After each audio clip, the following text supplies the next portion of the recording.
White is up a rook, but the black pawn is ready to promote to a new queen. We do not want to let him do that. It is white to move.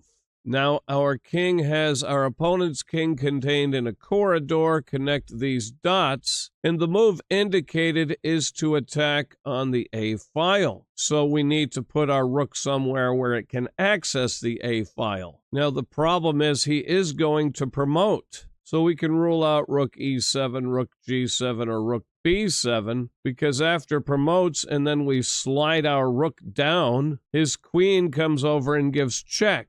We don't want to allow that, so rook c7 prevents the check. And again, the question is where to put the rook to access the A file. Once again, identify the continuation. On rook c6, followed by rook a6, he prevents us with queen f1. On rook c5, with the idea of rook a5, he prevents us with queen e1. And on rook c4, with the idea of rook a4, he prevents us with queen d1. So it's going to be rook c3 with the idea of rook a3. He cannot play queen c1 because our rook covers that square. So he tries to escape the corridor. We're going to reinforce it.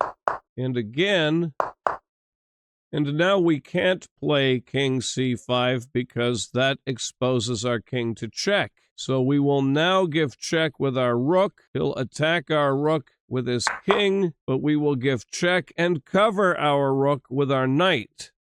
And now I think we just keep him in check. Right, and now he can't come after our knight or we fork his king and his queen. So it's a repetition, and we get the draw. Bada bing, bada boom. Oh yeah.